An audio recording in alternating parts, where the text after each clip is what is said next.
If I bought a can of Red Bull in a local store, brought it all the way over to the city it's been invented in, and drank it in front of a literal Red Bull aircraft, would it actually give me wings like they promised? Red Bull gives you wings. Well, of course it's not gonna give me real wings, but that won't stop me from getting inside their aircraft hangar to fulfill my goal. But before that, we need to understand how Red Bull is actually related to airplanes. So let's bring you up to speed. Red Bull was founded in 1984 by these two guys, Dietrich Mateschitz and Chelio Jovitia. Fast forward a couple of years and Red Bull is one of the most famous brands worldwide, sponsoring Formula 1, football clubs and other types of motorsports. But that wasn't enough. It was time for them to take to the skies. It was time for them to get wings.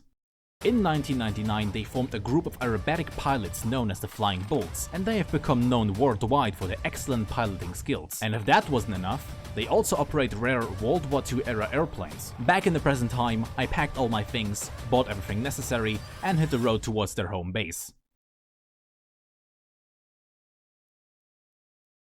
Normally, you're not allowed to film inside, but for you guys, they made an exception. So we arrived in Salzburg airport, and right over there, this little hangar that is somewhat wing-shaped, if you like have a cut through, that is actually Hangar-7.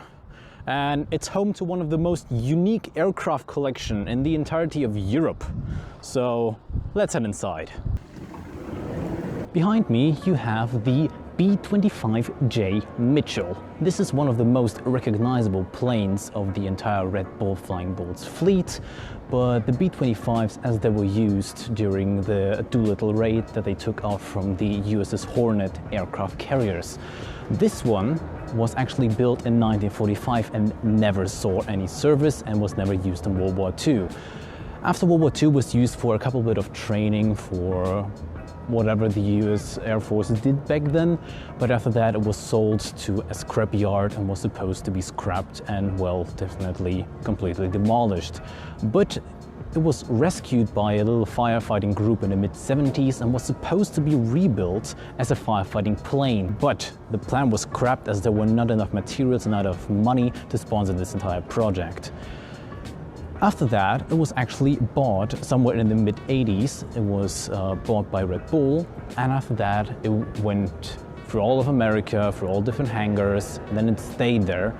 And then it got transported all the way to Austria after the creation of the Flying Bulls, and now it is part of, well, their main fleet. What's special about the B-25 in particular is that it only has one engine on each side. Unlike the B-17 where it has two engines on each side and is a little bit bigger, this one only has one engine to each side. Each engine had around 1,200 horsepower on each engine, and the max speed it could reach up in the air was 540 kilometers an hour, which is, well, pretty fast, especially for a bomber. And, well, if I tell you the plane is big, it is pretty big. It reached up to, I think, around 20 meters from the left wing to the right wing.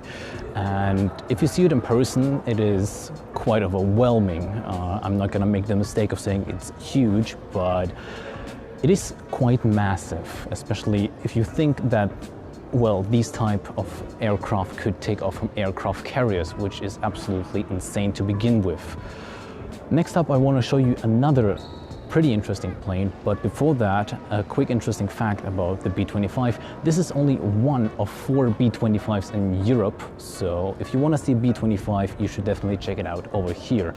Next up, we have the Bo 105, probably one of the most recognizable helicopters to this day, because this helicopter is actually the only one, well, the type of this helicopter is the only type of helicopter that can perform aerobatic maneuvers. So it can do barrel rolls, it can do any sort of stunts in the air. Well, you can do it with any helicopter, but this one is actually qualified for it, and it can actually pull them off without crashing.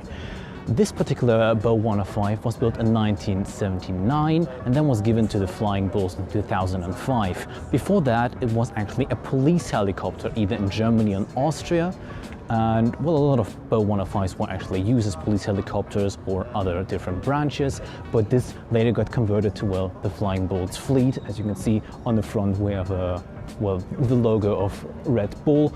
And what's interesting about the Bo 105 and that kind of amazes me is that it can do a barrel roll with such a weight. Unfortunately, not many aircraft were present on shooting day because of an air show. Remember, this is not a static display. But enough of that, let's go and see if Red Bull keeps their slogan promise. Cheers.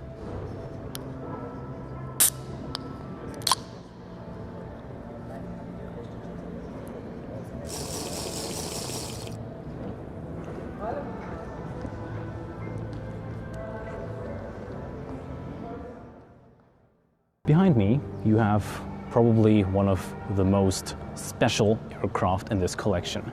This is the P-38L Lightning. And fun fact about this plane, this is the only one left in Europe. Well, in general, there are only around 26 airworthy. This one is airworthy, plus it is the only one in Europe. All the other ones are on the other continents. This is what makes this plane so unique and special. It is maintained very well by the Flying Bolts team, and it's really amazing to see such an aircraft up close. And well, once again, it's way bigger than expected. This particular plane was built in 1944, and then it was sold after the war in 1946 for roughly $1,000 or so, because nobody needed them and they had a lot of them. Big mistake. After that, it was a Bendix racer. It flew a couple of air races, it flew a couple of air shows, and after that, in roughly 1977, it was bought by Lefty Gardner, and it was well known by the famous name White Lightning, if I recall correctly. This was painted completely white because white was a cheaper color, and it was one of the most famous US planes to ever attend any air shows. It traveled all around America. It flew a lot of air shows. It was one of the hit planes for every aviation lover or expert at this point. But unfortunately, around in 2001, this plane crashed during an air show in Greenwood, and after that it sustained a lot of, well, heavy damage. And after that it was sold to Red Bull in Austria, and they did a very magnificent and very detailed restoration of the plane. They fixed the propellers, they fixed everything on this plane basically, and they, well, made it a little bit of a chrome color, and put all the panels all the way to chrome. This is very special to me because I'm, well, a big fan of the P-38 and US aircraft, and to see one in person in, well, such a good state, you can actually, well, look at these planes in one of the many air shows the Flying Bolts will offer you all around Europe. For example, a couple of airplanes are in Poland now, and they will later attend somewhere in Czechia. And well, it's just awesome to see. And yeah, I think I don't have much more to say because I'm kind of left for words, but I just want to admire this, well, beautiful, beautiful plane. It was fast, it was smooth, it was, well, one of the best fighters before the P-51 in, well, the US. And once again, I will say it again, I know it's a meme by now, but it's big.